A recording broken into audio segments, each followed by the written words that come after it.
Vasanthakumar Raman blog YouTube ചാനലിലേക്ക് ഏവർക്കും സ്വാഗതം. ധനവർദ്ധനാവിനായിട്ട് ഓരോ മനുഷ്യനും അനുഷ്ഠിക്കേണ്ട കർമ്മങ്ങളെക്കുറിച്ചാണ് പറയാൻ പോകുന്നത്.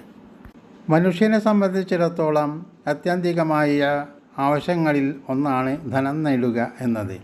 ചില ആളുകളിൽ എത്രയൊക്കെ തന്നെ കഠിനാധ്വാനം ചെയ്താലും മിച്ചം വയ്ക്കാൻ ഒന്നുമുണ്ടാകില്ല. വളരെ കഷ്ടപ്പെട്ട് നേടിയ ധനം ഒരു പ്രയോജനവുമില്ലാതെ നഷ്ടപ്പെടുന്ന അവസ്ഥയുണ്ടാകും.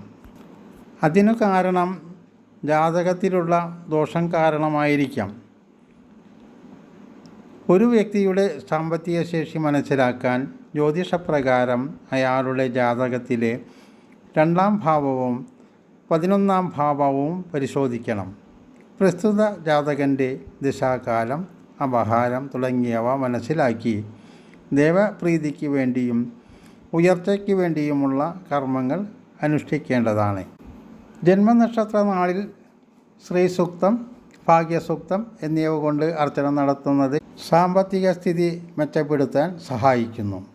കൂടാതെ ലക്ഷ്മി ദേവി, അന്നപൂർണേശ്വരി എന്നീ ദേവകളെ താമരപ്പൂവ് കൊണ്ട് പൂജിക്കുന്നതും നല്ലതാണ്.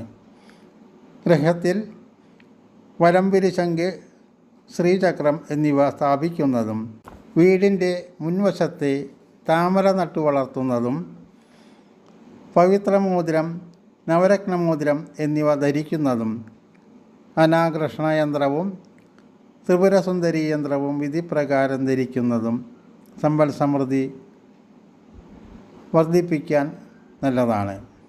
നമ്മുടെ ജാതകത്തിലുള്ള ധനസ്ഥാനത്തെ ഗ്രഹദോഷങ്ങൾ മാറ്റുന്നത് ധനവർദ്ധനവിന് ഗുണകരമാണ്.